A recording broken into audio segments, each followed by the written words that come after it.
कहते हैं सिस्टम हमारा है, वो कहते हैं फैसले पलटवा देते हैं। वो कहते हैं कि अभी इंडेक्सेशन वापस हुआ, उन्होंने उदाहरण लेटरल एंट्री जो है वापस हुआ। जब सर कोई व्यक्ति को भ्रम हो जाता है, अच्छा, तब भ्रम को टूटने में समय नहीं लगता। आप देखते रहो समय कैसे अपना काम करता है, देश देखेंगे। बट मैं इतना कहूंगा, it's not good to our nation. देश के लिए ये उचित नहीं है जो इररिस्पॉन्सिबल बिहेवियर है।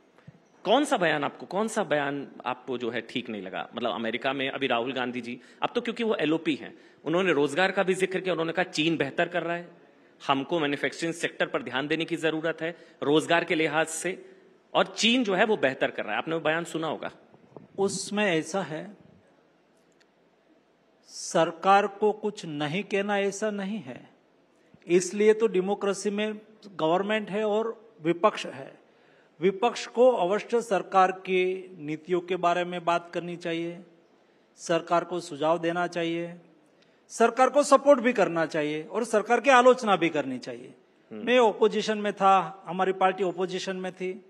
सम्माननीय Jaitley ji leader of opposition Rajya Sabha थे, मैं भी राज्यसभा में था। मैंने उसकी कार्यशैली उस वक्त देखी थी और बीजेपी की थॉट उस वक्त मैंने देखी है।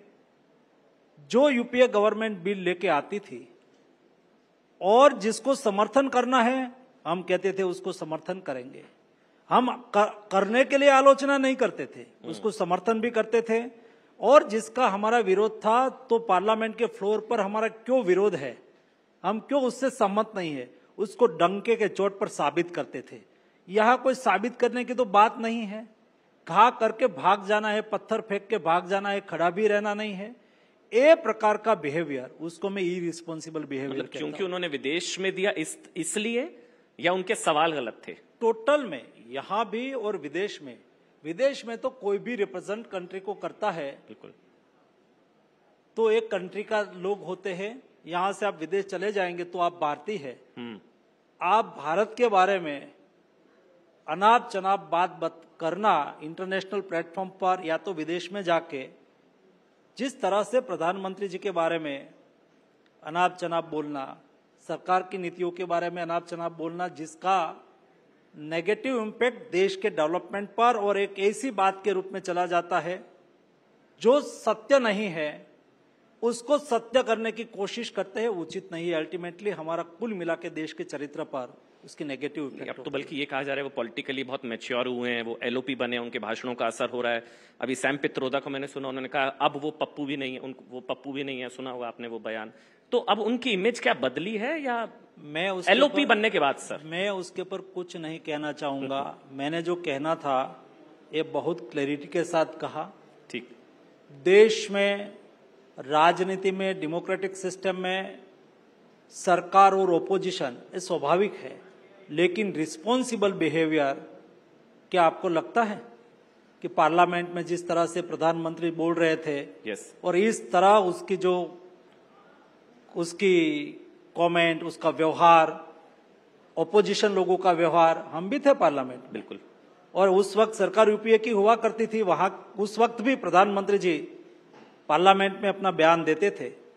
ये टाइप का व्यवहार हमने कभी नहीं किया। लेकिन सर पॉलिटिकल एक्रीमनी बहुत बड़ी है, क्योंकि एक और बयान है उस जो ये खड़गे जी ने का बयान दिया, उन्होंने कहा 20 सीटें और होती तो आप सारे जेल में होते, तो उसको बाल बच गए आप लोग। उसको तो उसके लिए ही सरकार में आना है, हमें देश के लिए सरकार में आना है, देश की जनता के कल्याण के लिए सरकार में आना है।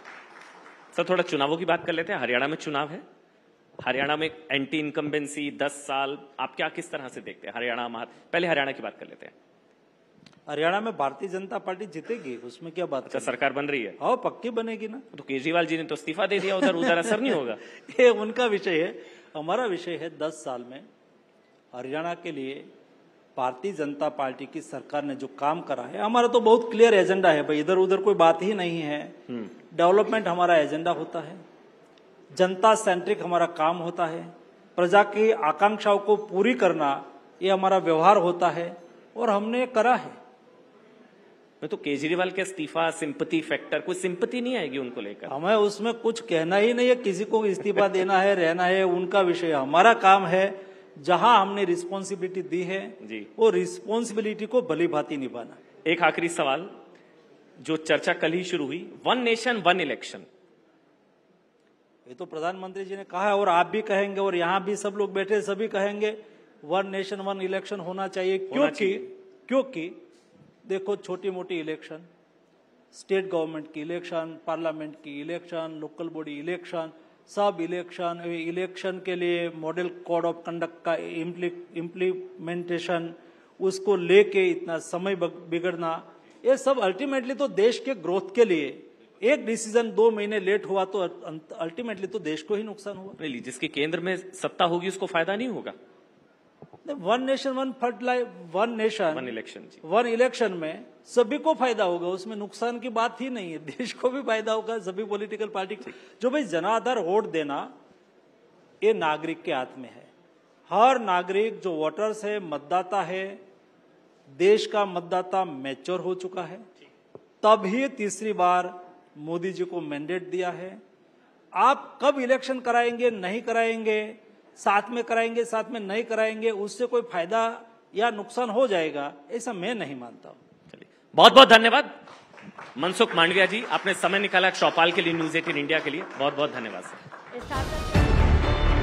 न्यूज 18 इंडिया चौपाल, एक ऐसा मंच जहां जब जब बात निकलेगी तो सिर्फ दूर तक नहीं बल्कि दुनिया के कोने कोने में जाएगी, क्योंकि इस बार बात होगी भारत के वैश्विक महाशक्ति बनने के लक्ष्य पर। सरकार, समाज, सेलिब्रिटी और स्पोर्ट्स स्टार्स के साथ न्यूज 18 इंडिया चौपाल देखिए सिर्फ न्यूज 18 इंडिया पर।